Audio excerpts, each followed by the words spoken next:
네, 부동산 사소하지만 이익이 되는 다양한 정보들 이 시간 전해드립니다. 안녕하세요. 부동산 사이다 진행의 장윤입니다.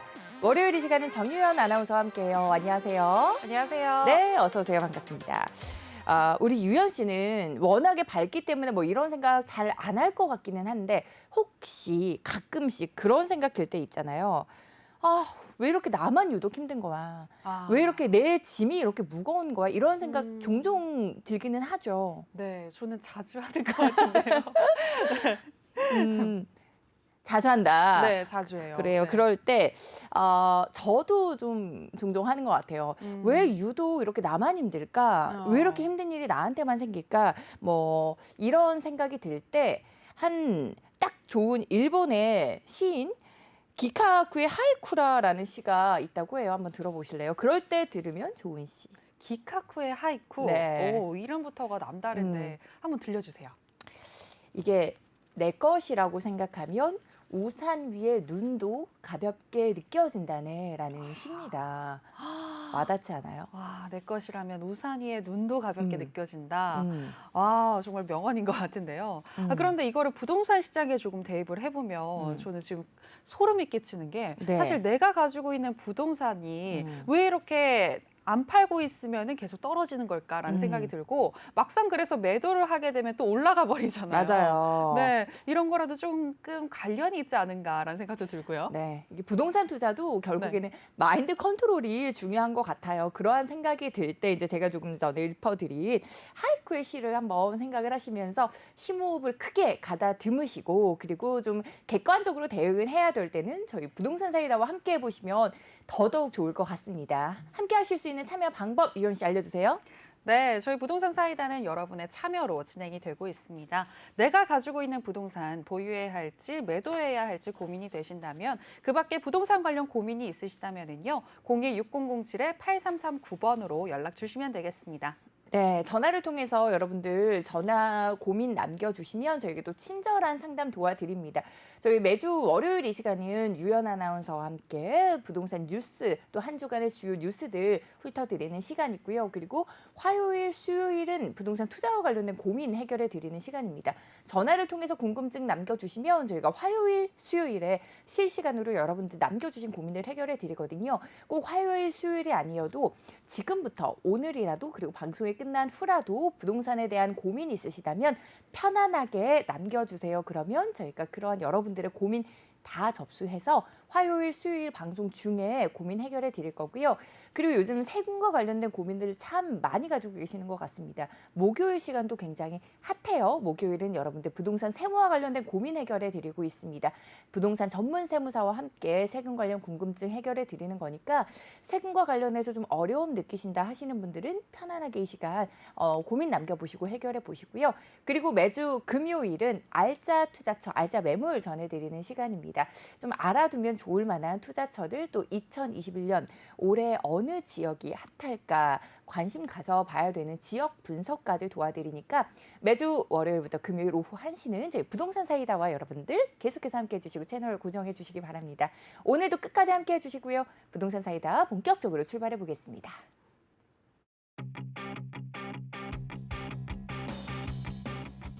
여러분 안녕하세요. 부동산 사이다가 새로워진 모습으로 찾아왔습니다. 저 유현이가 부동산과 관련한 다양한 정보들 뾰로로롱 많이 알려드릴 테니까요. 평일 오후 1시부터 1시 50분 잊으시면 안 돼요. 약속! 여러분 점심 맛있게 드셨어요? 맛있게는 먹었는데 뭔가 부동산 때문에 답답하시다고요? 저희 부동산 사이다가 그 고민 시원하게 날려드리겠습니다. 여러분 좋은 매물을 찾기 위해선 골프처럼 타깃 설정이 중요한데요. 저희 부동산 사이다가 나이스 샷, 나이스 캣 하는 법 알려드리겠습니다.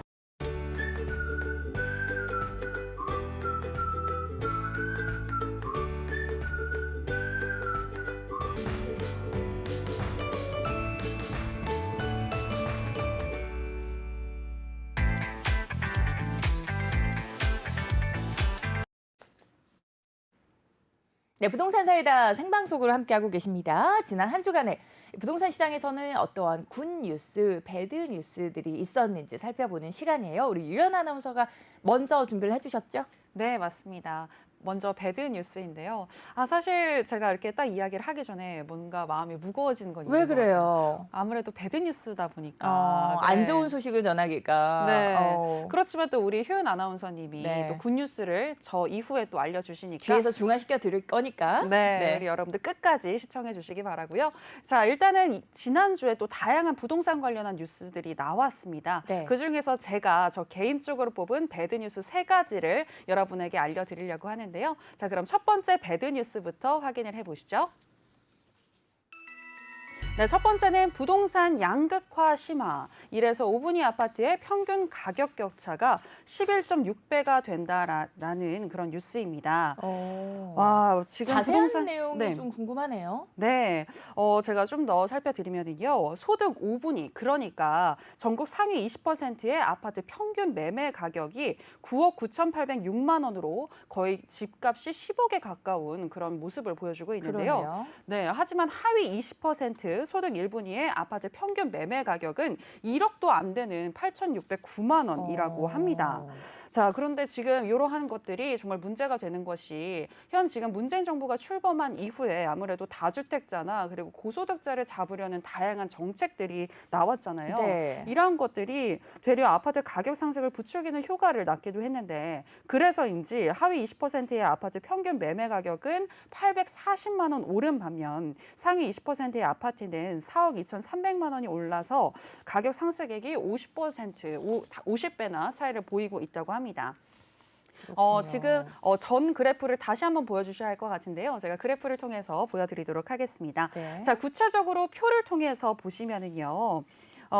통계가 처음 작성된 2012년 1월 전국 아파트의 평균 매매 가격의 5분위 배율은 8.2라는 것이 지금 확인이 되고 있습니다. 네. 자, 그리고 나서 2017년 5월에는 7.4배로 조금 낮아졌는데요. 그런데 다시 조금씩 오르기 시작해서 네. 2021년 1월에는 5분위 배율이 11.6을 지금 보이고 있는 것을 확인하실 수가 있습니다. 2012년에 비해서 3%가 더 넘게 3배가 더 넘게 증가를 했네요. 네, 맞습니다. 네. 이는 2012년 통계 작성 이후에 최대치를 지금 보이고 있는 어. 것이라고 하는데요.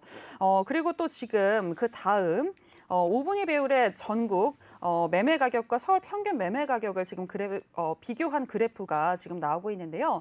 여기 보시면은 지금 이 파란색 선이 전국 매매 가격, 평균 가격을 보여주는 것이고요. 이 빨간색 선 같은 경우는 서울의 평균 매매 가격을 보여주고 있습니다. 지금 보시면 아시겠지만 전국 매매 가격만큼은 아니지만 서울 또한 지금 완만하게 상승하고 있는 것을 보실 수가 있는데요. 서울의 5분위 아파트 평균 매매 가격이 2017년에는 10억 848만 원이었던 것에 비해서 지난달에는 18억 2,590만 원까지 올랐다고 합니다. 진짜 많이 올랐죠. 네. 다시 한번 민간 아파트의 분양가도 좀 확인을 해보실게요. 2017년에 비해서 전반적으로 지금 보시면 뭐 전국이나 수도권이나 서울이나 다 지금 오른 것을 확인을 하실 수가 있는데요. 이러한 데이터를 통해서 종합적으로 한번 보자면 아무래도 지금 무주택자는 점점 갈수록 집을 마련하기가 어려워지는 것이고요. 특히나 또 저소득층 같은 경우에는 수도권이나 서울로 갈 수 있는 확률이 점점 더 낮아지고 있는 것을 보여주고 있어서 안타까움이 더해지고 있습니다. 자, 그렇다면 집값 상승으로 인해서 내가 집을 사지 못한다면 전세로 사는 것은 어떤가라고 생각하시는 분들 있으실 것 같은데요. 그런데 뭐 이미 다들 잘 알고 계시겠지만 지금 전세 난이 정말 심하고 전세 네. 가격도 많이 올랐습니다. 특히 작년에 임대차법 시행 이후에 급등을 하는 모습을 보여줬는데요. 임대차법 시행 전 6개월간은 전국 평균 전세 가격 상승액이 280만 원이었는데 시행 후 6개월간의 상승액은 950만 원으로 시행 전보다 3배에서 4배 정도 더 뛰었다고 합니다. 지금 여러 가지로 봤을 때 부동산의 양극화는 물론 주거 안정화를 찾는 게 점점 더 어려워지고 있는 것으로 보이고 있는데요. 정말 현실적인 대책이 나왔으면 좋겠고요. 또 2사 부동산 대책을 얼마 전에 25번째 부동산 대책을 정부가 발표를 했는데 이런 부분이 빨리 좀 가시적으로 실효성 있게 다가왔으면 좋겠다라는 생각이 듭니다. 네, 그와 관련된 또 뉴스는 제가 뒤에서 군 뉴스에서 다뤄드릴 거고요. 우리 유연 아나운서가 말씀해 주신 것처럼 정말 무주택자 그리고 서민들의 내 집 마련이 계속해서 어려워지고 있는 상황입니다. 그래도 또 우리가 도전해 볼 수 있는, 접근해 볼 수 있는 방향은 분명히 있을 거니까요. 그런 방향에 대해서 좀 접근하는 방법 궁금하다 하시다면 언제든지 저희한테 전화 주셔서 문의 남겨주세요. 026007번에 8339번 열려 있으니까요. 아, 나는 올해에는 꼭 청약에 도전해 보고 싶은데 내가 좀 가점을 유리하게 받을 수 있는 방법이 없을까 등등 청약에 좀 접근해 볼 수 있는 지역에 어디가 있을까 그런 궁금증들은 저희가 부동산 투자 관련된 고민 해결해 드리는 화요일, 수요일 이 시간에 또 여러분들에게 답변 전해드릴 거니까 많이 남겨주세요. 우리 전문가들은 3기 신도시 청약을 노려봐라. 특히 올해부터 시작이 되는 그런 이야기들 많이 하니까요. 이러한 팁들 계속해서 저희 부동산 사이다에서 전해드리도록 하겠습니다. 첫 번째 뉴스 잘 봤습니다. 두 번째 뉴스 어떤 거예요? 네, 두 번째 배드 뉴스 보시겠습니다. 두 번째 배드 뉴스는요, 실거래가 신고, 등기 신청일로 변경, 시장 혼란 우려도라는 기사입니다. 최근 부동산 실거래가 신고 시점을 거래 계약일에서 등기 신청일로 변경하자라는 그런 법안이 발의가 됐다고 합니다. 더불어민주당의 한 의원이 발의를 했다고 하는데요. 네. 고가로 허위 계약을 한 뒤에 다시 취소하는 방식으로 시세를 조작하는 행위를 방지하기 위해서 이러한 법안을 발의했다고 합니다. 사례를 보시면은요, 최근 3년간 부동산 실거래가 취소 신고는 총 7만 8,009건으로 지난해 2월 취소 신고 의무화 이후에 11개월 동안 37,535건이 취소되는 현상을 보여주고 있다고 하는데요. 이러한 데이터를 통해서 봤을 때 아무래도 이 실거래가 제도를 활용을 해서 시세 차익을 챙기는 투기 세력이 많다. 그리고 시세를 조작하는 행위가 계속해서 이어지고 있다는 것을 확인하실 수가 있습니다. 자, 그런데 이런 경우에는요, 진짜 실수요자들이, 선의의 실수요자들이 또 피해를 받을 수가 있기 때문에 이를 방지하기 위해서 잔금 납입까지 완료한 이후에 등기 신청일을 기준으로 실거래가 신고 의무를 부과해야 한다라는 의도에서 지금 이러한 법안이 발의가 됐는데요. 사실 이렇게 봤을 때는 굉장히 의도가 좋은 것 같지만 또 여기에는 반대 의견도 있습니다. 정확한 시장 동향을 파악하는데 아무래도 시간이 오래 걸리기 때문에 이러한 부분에 문제점이 있다라는 의견인데요. 현재보다 거래 신고 시점이 2개월 정도 늦어지게 되는 것인데 그렇게 되면 거래량이나 시세 정보를 신속하게 파악하는 데 한계가 있기 때문이죠. 정말 어떻게 생각하느냐에 따라서 찬반이 나뉠 수 있는 문제인 것 같은데요. 하지만 저 개인적으로는 이에 대해서 배드뉴스다라고 뽑아온 이유가 시장 상황을 사실 신속하게 파악하겠다는 취지로 정부가 주택 매매 거래 신고 기한을 계약 체결 후 60일에서 기존엔 60일이었는데 30일로 지금 단축을 시킨 상황이거든요. 그런데 이번 개정안을 통해서 다시 한번 이 신고 시점이 변경이 된다고 하면 현 정부의 정책과 역행되는 것이 아닌가라는 그런 생각이 들었고요. 그리고 아무래도 시세 정보를 신속하게 파악하지 못하게 되면 이상 부동산 매매 현상에 대해서 정부가 즉각적으로 반응하기가 힘들기 때문에 이런 부분에 우려가 제기되어서 저는 배드뉴스로 꼽아봤습니다. 그런데 어디까지나 이것은 제 개인적인 의견이니까요. 여러분들도 부동산 거래 기한을 신고 시점을 언제로 하면 좋을지 개개인들이 한번 생각해 보시는 그런 기회가 됐으면 좋겠습니다. 네, 윤 아나운서 말한 것처럼 저희가 방송 중에 전해드리는 이야기들 저희 개인적인 의견일 뿐입니다. 부동산 투자에서는 무엇보다도 또 자신의 판단이 가장 중요한 만큼 저희가 전해드린 뉴스를 토대로 신중한 판단하시고요. 신중한 선택하시고요. 신중한 방향성을 좀 설립해 가시는 것도 중요한 것 같습니다. 다음 뉴스 볼게요. 네, 세 번째 배드뉴스 보시겠습니다. 세 번째는요, 중개수수료 낮춘다는 정부 개선안 95%는 오히려 올랐다라는 기사입니다. 지난 9일에 국민권익위원회가 부동산 중개수수료 개선 방안을 지금 발표를 했는데요. 이러한 내용이 국내 대부분 주택거래 수수료율을 오히려 높인다라는 기사 내용입니다. 앞서 권익위는 부동산 가격 폭등 이후 중개 수수료가 너무 비싸다는 지적에 따라서 거래 금액 구간 표준을 기존의 5단계에서 7단계로 세분화하고 구간별 누진 차액을 활용하는 방식의 개선안을 국토교통부에 전달을 했습니다. 자, 지금 그래프를 한번 같이 보실 텐데요. 네. 부동산 중개 수수료 현행과 개선안을 비교한 자료입니다. 자, 개선안에 따르면 2억 이상 6억 미만 주택의 중개 수수료는 0.4% 미만이었는데 지금 0.1% 정도가 올라서 0.5%가 됐고요. 그리고 6억 이상 9억 미만 또한 0.1%가 올라서 지금 0.6%가 된 것을 확인하실 수가 있습니다. 그리고 또 이 그래프에는 없지만 9억 원 초과 12억 원 미만의 주택의 중개 수수료는 0.9%에서 0.7%로 낮아졌다고 하고요. 또 12억 원 초과 금액은 수수료율이 0.4%에서 0.1%로 낮아지는 대신 중개료 누진 가산이 적용된다고 하는데요. 자, 지금 이를 통해서 종합을 해보자면 9억 원 미만의 지금 주택 같은 경우에는 중개 수수료가 오히려 올라가고 9억 원 이상의 경우에는 오히려 좀 낮아지는 현상을 지금 보여주고 있는데 문제는요. 지금 대다수의 구매자들이 지금 보면 국토교통부의 실거래가 공개 자료를 한번 통해서 볼게요. 전국 아파트 중 9억 원 미만 거래량이 81만 3,840건으로 전체 95.2%를 차지하고 있다는 것이 문제로 제기가 되고 있습니다. 즉, 지금 모든 국민들 중에서 9억 원 미만의 집을 구매하는 국민들이 90% 이상이라는 것인데, 자, 앞서 지금 개선안에 따르면 즉 95%나 되는 우리 국민들이 더 많은 중개 수수료를 내야 한다는 것이 되는 것이죠. 또 권익위는 부동산 거래 계약이 이루어지지 않고 공인중개사에게 소개와 알선만을 받아도 수수료를 지급하는 근거 규정도 지금 설립을 하려고 하는데요. 이렇게 되면 지금 또 문제가 되는 것이 아무래도 집을 보려면 발품을 팔아야 하는데 돈이 없는 사람들은 발품도 팔지 말라는 것이냐라는 그러니까요. 지금 의견이 나오고 있다고 합니다. 그런데 참 아이러니하게도요. 네. 이러한 상황에 대해서 지금 공인중개업소도 의아하다는 반응을 보이고 있다고 합니다. 자금이 많고 고가 주택을 구입하는 이들의 입장이 주로 반영이 된 이상한 개선안이다라는 의견이 나오고 있다고 하는데요. 아무래도 집값 상승으로 인한 불만을 잠재우는 데에만 초점을 맞추다 보니까 9억 원 미만 구간에서 수수료 부담이 늘어나게 되는 대다수의 국민을 고려하지 못했다라는 의견이 제기되고 있습니다. 아무쪼록 한국소비자단체협의회와 일부 시민들은 이렇게 그냥 중개 수수료율을 차등을 두지 말고 그냥 통일을 해서 네. 단일 중개 수수료 제도는 어떠냐라는 지금 의견이 나오고 있다고 하는데요. 사실 뭐 집값에 따라서 중개 수수료가 달라진다고 해서 중개 수수료 서비스 자체가 변경되는 것은 아니기 때문에 서비스의 질이 바뀌는 것은 아니기 때문에 단일 중개 수수료로 가자라는 의견도 지금 많이 나오고 있다고 합니다.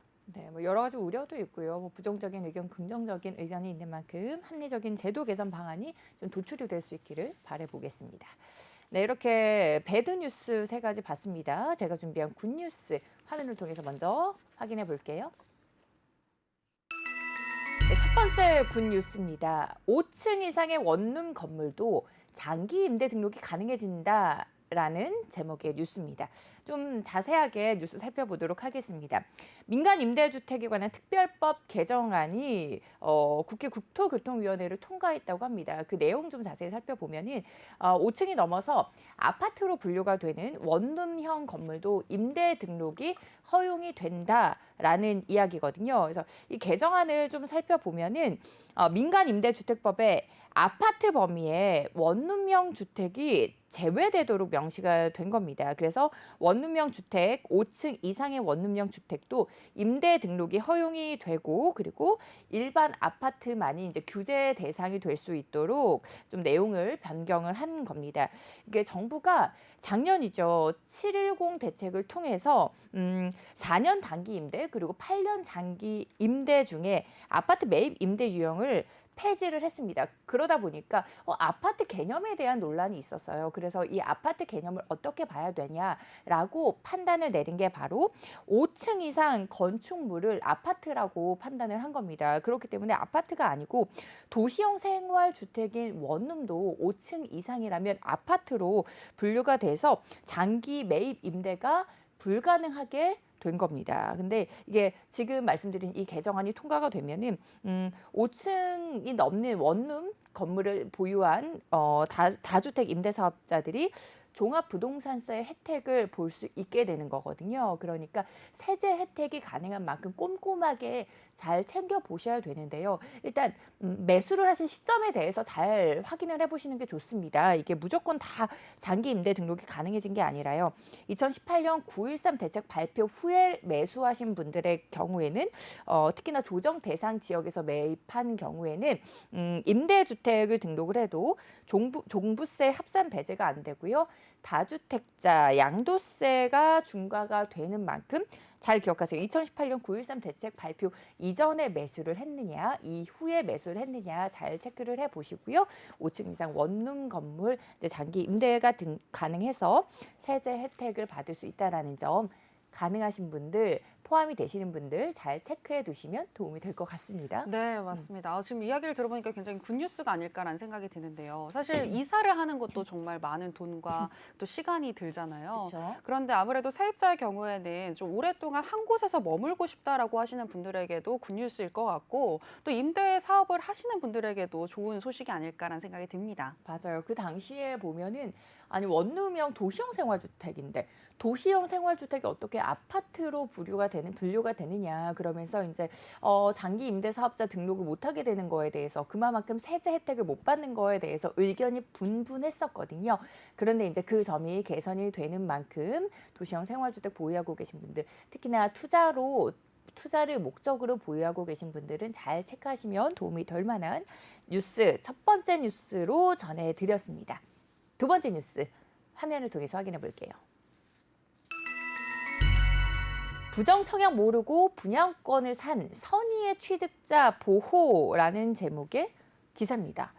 유연 씨, 딱 네. 기사의 제목만 들어도 원래 보호가 돼야 되는 거 아닌가라는 이제 생각이 네. 드실 텐데 이렇게 유연 씨가 집을 샀어요. 분양권을 샀는데 그 전에 가지고 있던 입주권을 가지고 계시던 분이 부정 청약으로 분양권에 당첨이 된 거예요. 네. 그런데 유연 씨가 그거를 모르고 매수를 당연히 했겠죠. 네. 근데 이게 나중에 그게 걸렸을 때 유연 씨가 집에서 쫓겨나게 된다. 그럼 기분이 어떻겠어요? 제가 쫓겨난다고요? 네. 왜요? 저는 모르고 저는 선의의 저는 그런 악의가 없었잖아요. 전혀 모르고 모르고 그렇게 그냥 청약이 돼서 들어간 건데 제가 그쵸. 쫓겨난다고요? 네, 그러니까 모르고 내가 네. 구입을 한 건데 네. 결국에 쫓겨나게 됐다고 굉장히 억울하기도 하고 그렇죠. 속상하고 내몰리게 되는 거잖아요. 네. 나는 정정당당하게 분양권을 매수를 한 건데 이제 길거리로 내몰리게 되는 경우 네. 이런 경우에 현행주택법상 보호가 될까요, 안 될까요? 당연히 해야 되는 거 아니에요? 되어야 되는 거 아닌가요? 그렇죠. 보호? 당연히 네. 보호가 돼야 될 것 같은데 네. 실제로 현행주택법상 보호가 되지 않았습니다. 아, 진짜요? 억울하죠. 근데 네. 이제 보호를 해줘야 되겠다라는 내용의 기사라서 조금 정확하게 기사를 통해서 뉴스 확인해 보도록 하겠습니다. 이게 부정청약으로 아파트가 당첨된 사실을 모르고 구입한 선의의 취득자가 구제될 전망입니다. 이 내용을 골자로 한 개정안이 회의를 통과를 했는데요. 지금 뭐 여야 이견이 거의 없는 상황입니다. 그렇기 때문에 무난하게 법제사법위원회 본회의를 통과할 걸로 전망이 되는데 이 개정안을 좀 자세히 살펴보면요. 주택 청약에서 부정이 발견되면 이제 무조건 그 지위를 박탈하도록 의무화하게 되는 겁니다. 그러면서 당첨자의 부정 청약 사실을 알지 못하고 그 분양권을 매수를 한 경우 입주권을 당첨자로부터 사들인 그 매수자의 경우에 지방자치단체에 소명을 하면 그 지위를 유지를 해주는 내용인데 소명을 잘 해야 된다라는 거는 잘 기억을 하시면 되고요. 이제 지금까지는 뭐 청약통장 거래를 통해서 이렇게 부정적으로 청약에 당첨된 경우 그리고 위장 전입 그리고 청약 서류 조작 이런 걸 통해서 부정적인 방법으로 주택 청약을 해온 자들이 있었습니다. 그런 경우에 이제 발탁이 됐을 때 계약 취소를 재량껏 판단해서 해야 된다라는 게 좀 문제가 됐어요. 이게 재량껏 판단한다라는 게 좀 기준이 애매모호하잖아요. 네. 그런데 이제는 문제가 제기가 됐었고요. 그리고 나서 그 부정 청약으로 분양권을 매수한 사람도 결국에는 주택을 구입한 이에 이게 본의 아니게 내가 그걸 알고 구입한 거 아니고 모르고 구입한 건데도 본의 아니게 피해를 봤던 사례들이 많이 있었습니다. 그래서 이제는 이러한 세입자들을 좀 보호를 해줘야 되겠다라는 법안이 개선이 되는 거고요. 그래서 그러니까 현행 주택법상으로는 이러한 피해자들, 선의의 피해자입니다. 선의의 피해자가 피해를 받을 수밖에 없었고요. 그리고 법의 사각지대에 놓여 있던 겁니다. 그러다 보니까 내가 조금 억울한 상황이 있어도 법의 구제를 받지 못했던 경우인데 이제는 이렇게 법안이 마련이 되는 만큼 좀 개정안이 본 회의를 통과를 하고 제도화되기를 바라보겠고요. 네. 불법 청약자들 그리고 브로커들은 엄벌한 처벌을 좀 받아야 되지 않을까 이런 생각이 드네요. 맞아요. 네. 부정 청약을 모르고 일단은 뭐 청약이 되어서 들어갔는데 내쫓겨야 된다라고 하면 정말 너무 억울할 것 같은데 이러한 또 법안이 나온다고 하니까 굉장히 굿뉴스가 아닐까라는 생각이 들고요. 뭐 지금 이야기를 하셨지만 일단은 부정 청약 자체를 근절하는 맞아요. 법안도 나와야 하지 않을까라는 생각이 듭니다. 네, 실제로 최근에 부산 해운대의 마린시티 자이 아파트 핫했잖아요. 그랬는데 그때 이제 부정 청약 때문에 수십 명의 현 입주자들이 계약이 취소될 상황에 놓였다고 합니다.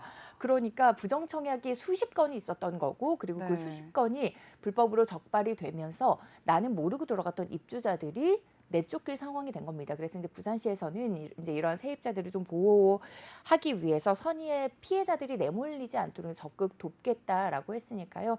아, 정말 이렇게 우리가 그동안 내일이 아니다. 그래서 나 몰라라 했던 이러한 이슈들에 대해서도 좀 관심을 가져보면 좋을 것 같습니다. 이렇게 굿뉴스 두 가지 살펴봤습니다. 그리고 마지막 세 번째 뉴스 살펴보도록 하겠습니다.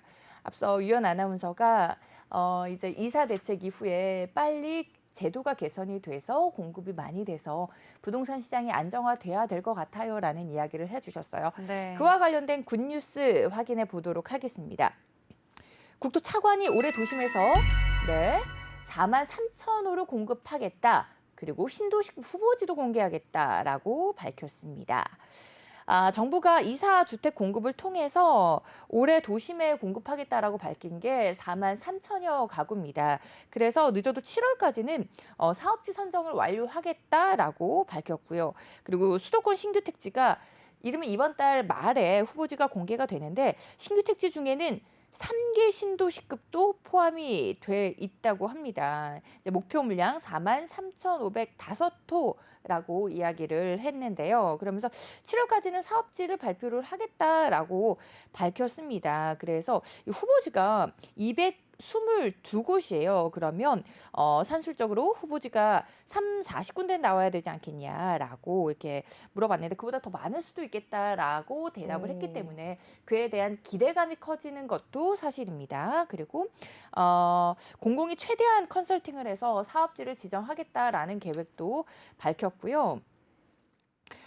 윤 차관이 이사 대책이 집값 안정에 특효약이 될 것이다라고 밝혔습니다. 그래서 이번에 공급되는 예상 공급 규모가 분당의 무려 3배 정도가 되는 거예요. 그래서 지금까지 발표했던 대책을 다 합쳤을 때 전국적으로 약 205만 호의 공급 물량이 신규로 나오게 된다라고 밝혔습니다. 그러면서 이제 국토부 내부적으로는 이 공급으로 인해서 집값 안정으로 이어질 거다라고 크게 도움이 될 거로 본다라고 밝혔는데 이제 관건이 이사 대책이 얼마나 빨리 시행되는지에 달려 있다라는 이야기를 했는데 이에 대한 또 우리 시민들의 국민들의 의견도 많이 갈리는 편입니다. 사실 공급되는 거 정말 중요하고요. 공급이 많이 들어와서 집값 안정화 특히나 서울 수도권의 집값이 안정화되면 좋겠지만 이게 현실적으로 지금 도심에서만 43,000호 공급이 되는 게 말이 되는 건가 하는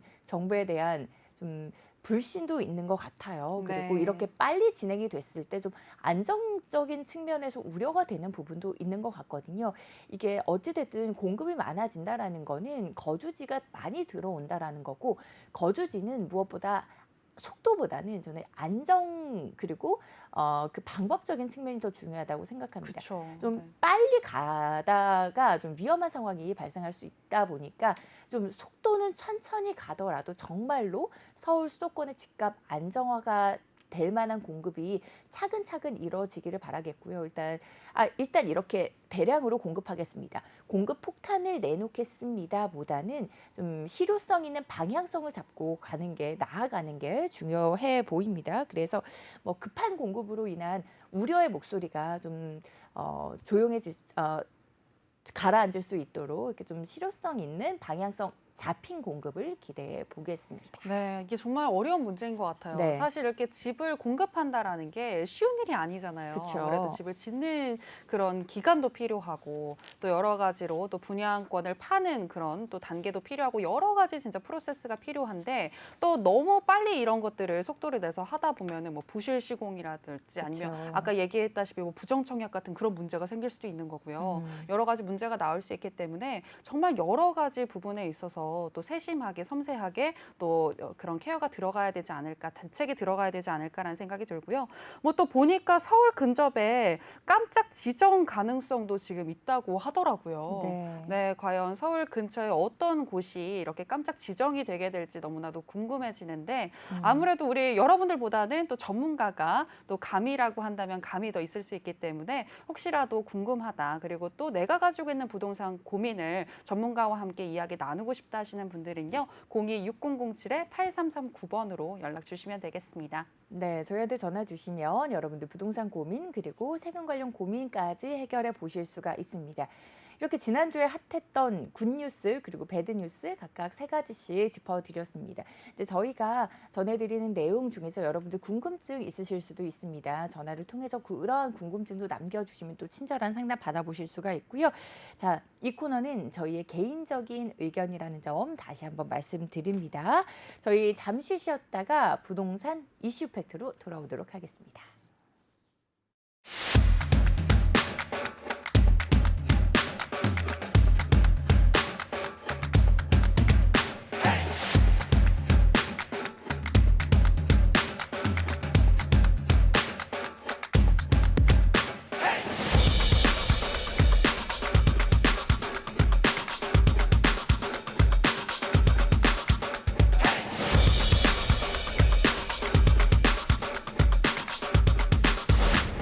서울의 중심, 강남의 중심, DK 밸리뷰 서초가 들어섭니다. 교통도 생활도 교육도 밸리뷰로 시작한다. 트리플 역세권에서 누리는 프리미엄 주거 라이프, 쾌적한 교통환경, 편리한 생활 인프라, 서초구 개발계획의 밝은 미래 가치까지 완벽한 투자 가치를 만나는 최고의 기회. 새로운 강남 라이프의 시작, DK 밸리뷰 서초에서 지금 바로 만나보세요.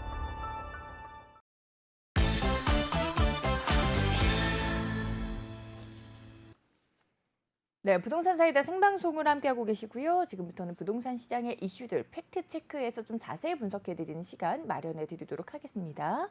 네, 지금 이 시각 가장 핫한 부동산 이슈는 무엇인지 먼저 화면으로 만나보시죠.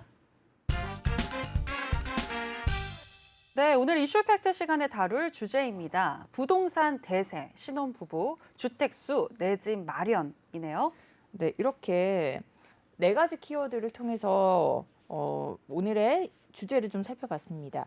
신혼부부가 내 집 마련을 할 수 있는 방안이 뭘까? 사실 좀 아파트로 접근하기는 조금 어렵고 그래서 여러분들 눈치를 채셨을 겁니다. 오피스텔과 관련된 이야기를 좀 자세히 나눠보도록 할 텐데 최근에 부동산 시장에서 주거용 오피스텔이 굉장히 귀한 대접을 받고 있다고 합니다. 특히나 전용 면적 60제곱미터의 경우에는 오피스텔이 아파트보다 더 높은 분양가를 기록한 곳도 있다고 하니까 주거용 오피스텔의 인기 실감을 하게 되실 겁니다. 그래서 최근 서울 오피스텔 매매 가격 지수 변동률은 어땠는지부터 좀 살펴볼게요. 네, 먼저 그래프를 통해서 살펴드리겠습니다. 한국부동산원에 따르면 11월 서울에서 전국 60제곱미터 초과 85제곱미터 이하는 0.13% 지금 오른 거를 확인하실 수가 있고요. 그리고 85제곱미터 초과의 경우에는 0.12% 정도가 올랐습니다. 뭐 지금 전반적으로 보시면 2020년 7월 이후에 꾸준히 지금 매매 가격 지수 변동률이 좀 더 상승하고 있는 것들을 확인하실 수가 있을 텐데요. 대표적으로 국토교통부 실거래가 사이트에 따르면요, 서울 서초구 서초동의 서초 센트럴 아이파크 오피스텔 전용 54제곱미터의 경우에는 이달 8억 9,900만 원에 거래가 돼서 분양가 대비 3억 원 이상 올랐고요. 현재 호가는 9억 원이 넘어가는 상태라고 합니다. 와. 정말 단기간에 또 많이 올라서 놀라움을 또 주고 있는데요. 청약 시장에서의 이러한 또 열기도 매우 뜨겁다고 합니다. 지난 14일에 청약 접수를 받은 힐스테이트 도봉역 웰가의 경우에는요, 평균 9.64대 1의 경쟁률로 전 타협이 마감이 됐다고 하고요. 최고 경쟁률은 전용 면적 84제곱미터가 포함된 3군으로서 이곳의 평균 경쟁률은 무려 17대 1이나 됐다고 합니다. 그렇군요. 이게 서울 등 또 수도권의 아파트 가격이 계속해서 치솟으면서 특히나 수도권 오피스텔의 가격이 어마무시하게 덩달아 뛰고 있다고 하거든요. 경기도 일대 오피스텔 가격이 심상치 않다고 합니다. 그 일대 가격이 어느 정도로 형성이 되어 있는지, 어느 정도의 상승이 있었을까요?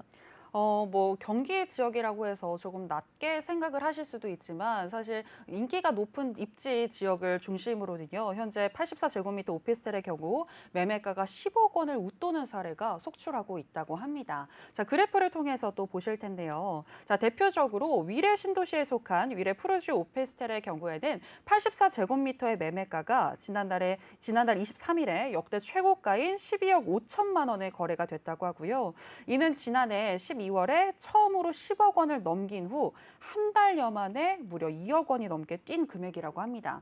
또 그리고 밑에 지금 보이실 텐데요. 광교 신도시에 있는 광교 중흥 S클래스 또한 지난달에 10억 3천만 원에 지금 거래가 됐고요. 힐스테이트 일산의 경우에는 84제곱미터 매물이 1년 새 가격의 2배 이상 치솟으면서 2배요. 지난달에 10억 원을 넘겼습니다. 와, 아파트 가격도 네. 2배 이상 상승이 없었거든요. 일산의 경우에. 네, 그런데 지금 오피스텔의 네. 경우에는 굉장히 핫한 상태이고요. 음. 특히나 일산 신도시 킨텍스 주변 오피스텔 네. 가격 상승세가 매우 두드러지고 있는데요. 네. 대표적으로 뭐 힐스테이트 지금 일산뿐만이 아니라 인근의 킨텍스 꿈의 그린 84제곱미터의 경우에는 같은 기간 4억 5,700만 원에서 8억 5천만 원까지 올랐고요. 일산 더샵 그리비스타 84제곱미터의 경우에는 4억 4천만 원에서 8억 6,500만 원으로 비슷한 상승률을 기록해서 지금 놀라움을 주고 있습니다. 정말 놀랍습니다. 네. 야, 아파트 보통 이제 우리는 아파트 가격이 훨씬 더 올라가야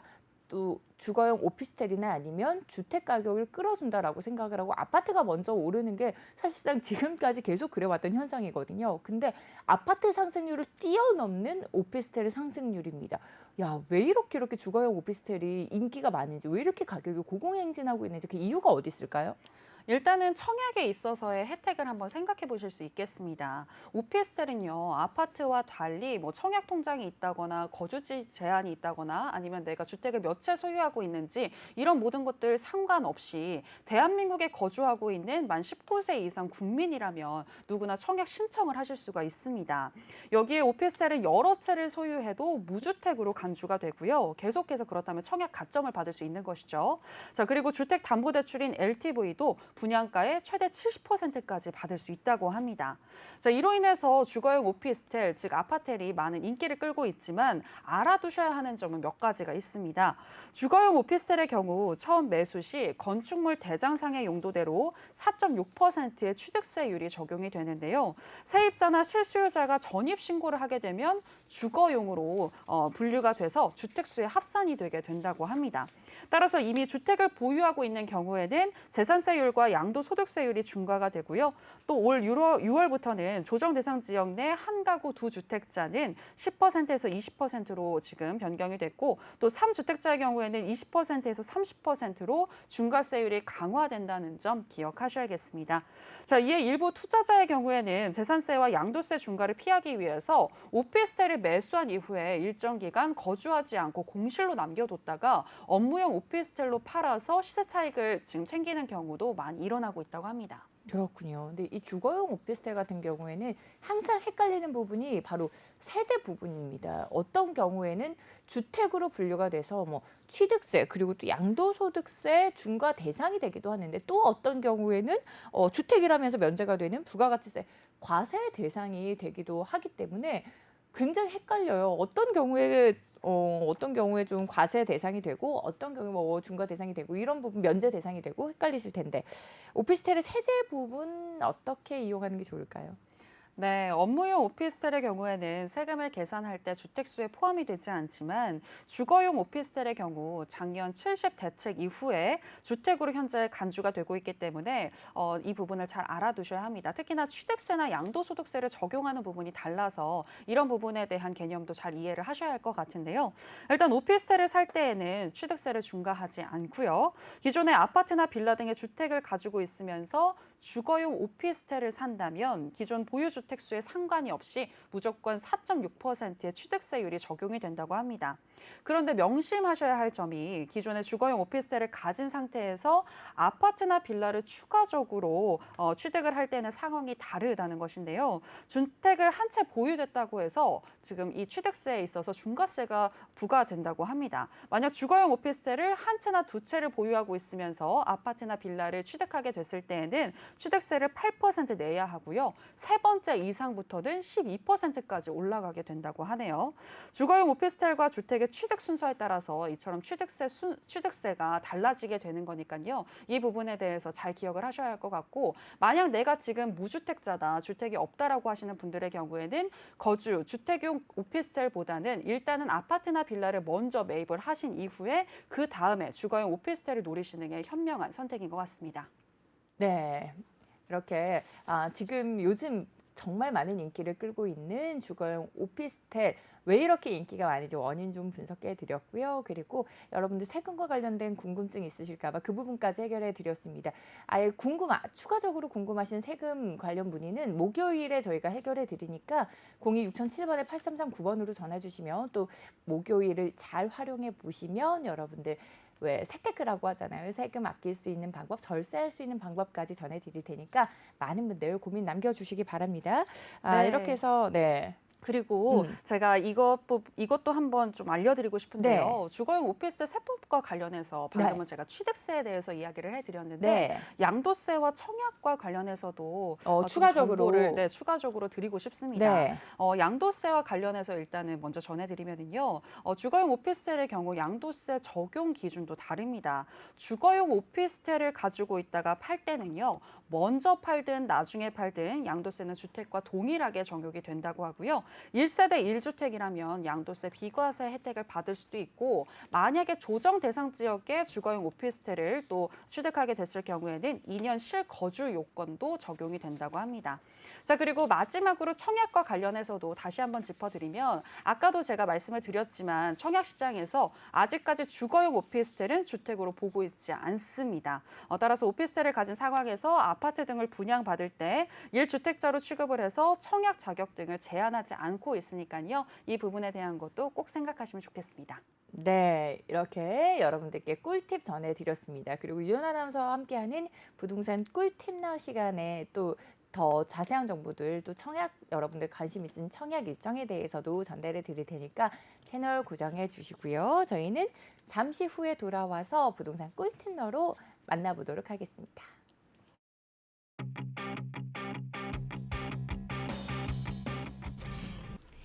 안녕하세요, 여러분. 부동산 사이다 장혜윤입니다. 자, 지금 여기는 짠! 부동산 사이다가 진행이 되는 스튜디오 아닙니다. 저희 매일 월요일부터 금요일까지 오후 1시에 여러분들 만나보고 있는데 지금은 1시 생방송이 끝나고 이제 스튜디오가 살짝 비어있는 시간에 들어와 봤어요.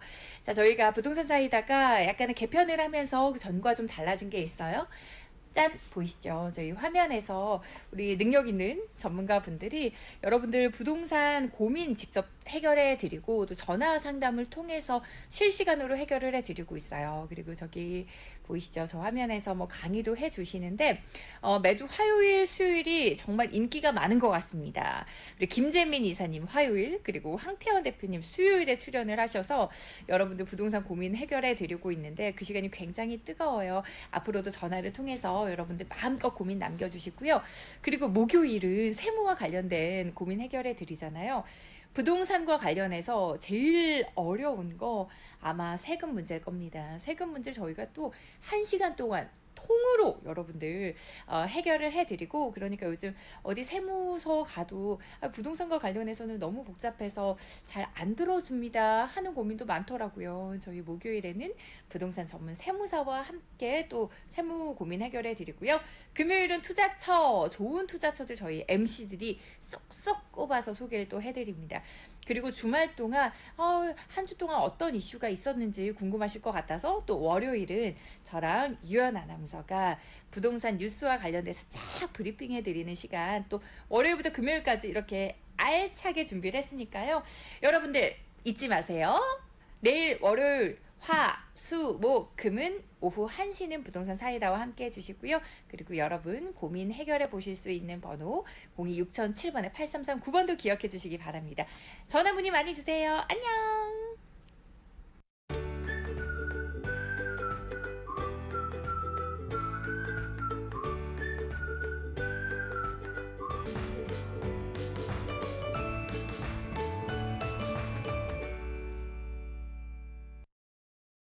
부동산 사이다 함께하고 계십니다. 이번 시간에는 내 집 마련을 계획을 하시는 분들, 혹은 또 청약을 통해서 투자를 원하시는 분들에게 꿀팁 전해드리는 시간이고요.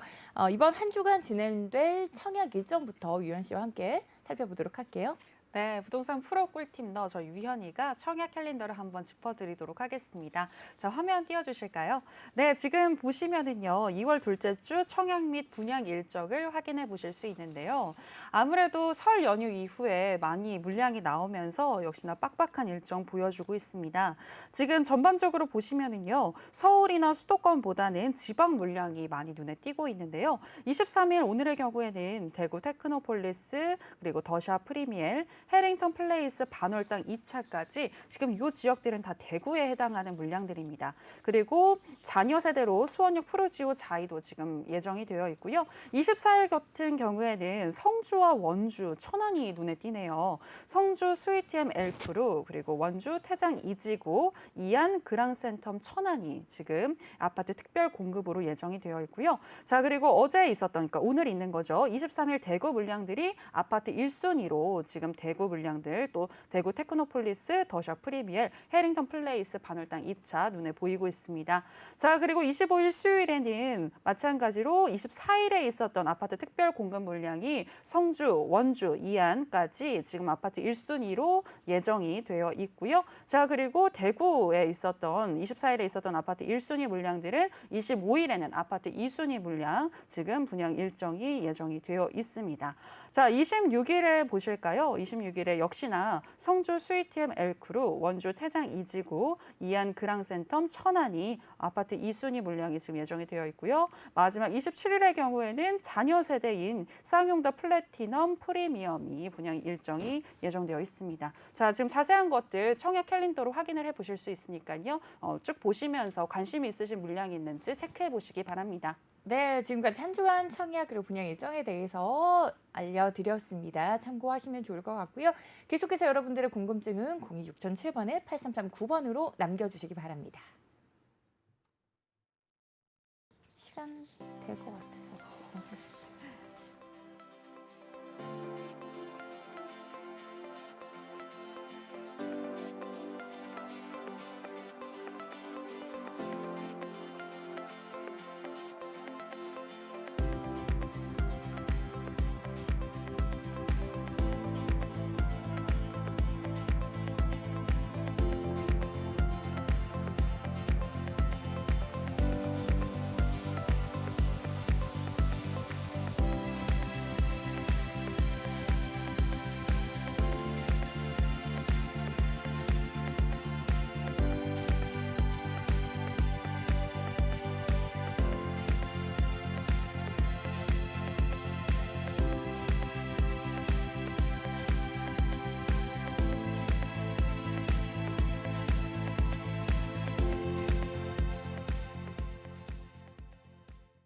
네, 부동산 사이다 이렇게 오늘은 굿뉴스, 배드뉴스, 이슈 팩트까지 부동산 시장에서 핫한 이슈들 분석을 도와드렸고요. 오늘의 주요 뉴스 하나 더 확인을 해보고 마무리하도록 하겠습니다.